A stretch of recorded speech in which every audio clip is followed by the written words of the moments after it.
So just a little more about DMPCs and why they're great. So the first thing is I want to give a little bit of an explanation of GMPCs, support PCs, um, whatever you want to call it, a DMPC.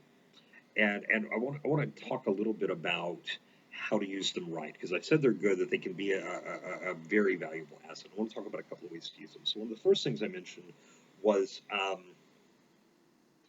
that you want to give the, the players the spotlight. You want the DMPC to be a supporting role, the best supportive role. And you don't want that to be a flat character either. You want to give it a little depth. One of the things you really want to do is make sure that the party itself maybe has a little bit of a choice. You don't want to force this long-term guest NPC or this party ally, this ally NPC. It's maybe another way to put it. Is um, you want to give them a choice. You want to give them the opportunity to decide which character is going to suit their party, or that you have the opportunity to suggest and influence a little bit to make sure they get the right character. Because you've got a character, maybe you like that character and you want to bring it in because you think it, but maybe it's not the best fit. Maybe your is because you want to make sure they have some opportunity. I give you a case in point. Very recently, we have a module we're working on here. And so what we're doing is we at the very beginning, the first part of the game, and the very first part of the module of this campaign, the players are in this town and they're doing some research and they're talking to people and they're gathering clues and they meet other people that are also interested in what's going on. So, and some of those can become rivals and some of them can become allies. And so in there, they have the opportunity to choose from a man who's very sullen, he's very bookish, and he's not, he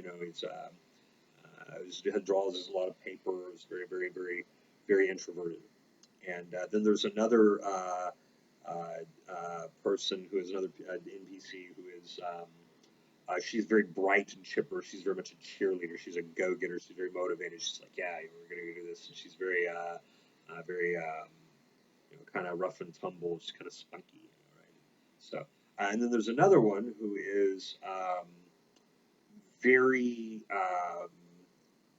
he's motivated, but he's not very outgoing per se. He offers a lot of technological abilities, a lot of extra bonuses. He probably has the best equipment, that kind of thing. And so the players get a choice between three different long-term allies, three different DMPCs, three different characters that are going to accompany them, and each one provides different benefits or fills in different gaps in the party. So one of them might be able to do some intellectual research better, and one of them might be able to heal a little bit, and one of them might be able to fix things. So each one of them has different skills that they bring to the party, depending on what skills and ability the party makes. You've got all these different classes, subclasses, and specializations. You can't guarantee that any one of the traditional four-person party roles are filled. You can't be guaranteed that you're going to have a fighter, a healer, a caster, or a trap breaker.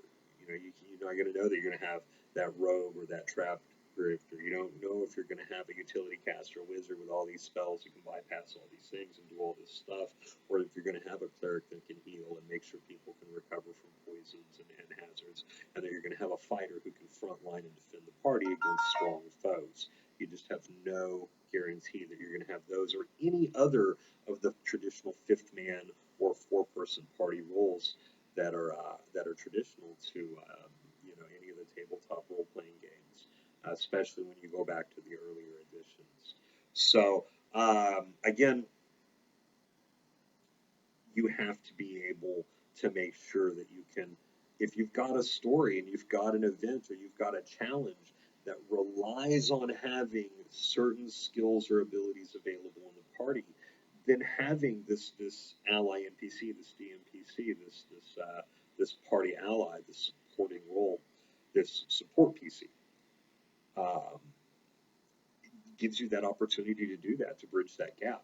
And so then one of the things to talk about a little bit beyond just selecting a DMPC or giving the party some agency there, because that's a place you're giving back the players agency in choosing who is or isn't in their party.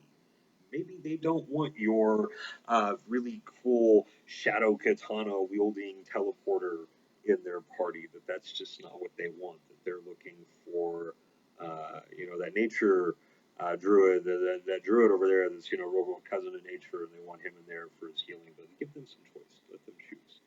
Maybe they've got that role covered with their rogue. Right? They're going to multi-class into sorcerer or something. They've got that covered. So another thing to talk about is the use of these ally or guest NPCs or DMPCs in combat. And this is another place where you don't want to just stay out of the way and you don't want to showboat. That's really going to depend on it. If the party is a bunch of casters and you brought in Brutus the Lumberjack as your guest NPC, and Brutus the Lumberjack is some barbarian, he's filling the role of a party tank who's going to be your damage soak. Well, that's okay to put him up in the front line, but most of the time, you want to take a role something like I'm going to stand over here and shoot things with my crossbow. I'm going to heal whoever is next to me that looks like they've got less than half their hit points. Things like that. You want to top them up. If anybody goes down in combat, I'm going to heal them. They want to be those supporting roles. They're going to conserve and use their spells wherever possible to buff other allies that are doing things and to heal them if they get hurt or damaged. Some field control is great if that's going to help the party, but you really, and it's okay once in a while to have that support PC, the DMPC, to save the day. They shouldn't just always be there to hand out potions, but that's a great thing to do. It is a great excuse if your party's getting hammered and they're getting nailed, and the enemies, you've got these, they're just rolling 20 after 20 and these max damage die, and your party is getting slaughtered, and it's just, they're having a bad day of the dice. It's maybe okay to fudge that DMPC having that extra healing potion to get the healer up or get the fighter up so that they can get those last few rolls in and finish combat. That's okay.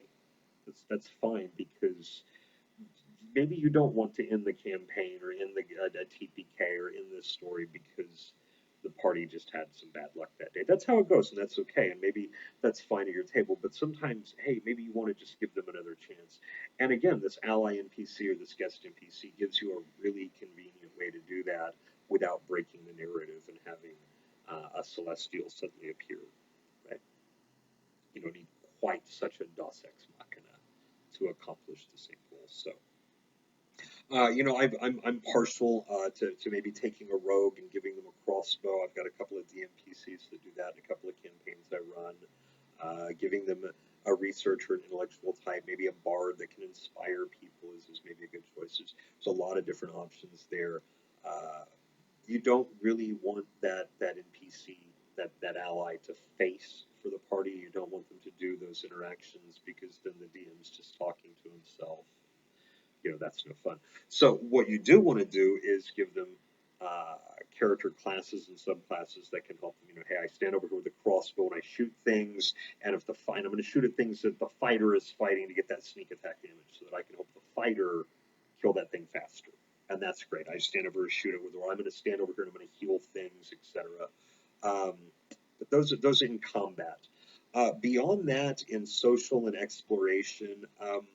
If you have a list of clues, have the guest NPC or the ally NPC go last. Let the other players do everything they can to solve it, to use their skills and abilities, and then maybe have them nudge or offer a little bit of extra help there. Oh, hey, I was talking to this guy and he said this. Or, oh, hey, guys, here, look, I found this. You guys were looking. Oh, hey, I found, and it gives you a way to hand them maybe some things that are crucial to the story without breaking the narrative or having them roll 15 times, but always give the PCs the chance to do that first. And so, again, give the party a choice over what guests they're going to have that's going to be a part of their party. Let them have some control over their development, um, if possible, or at least some influence. Uh, have them support them in combat without showboating.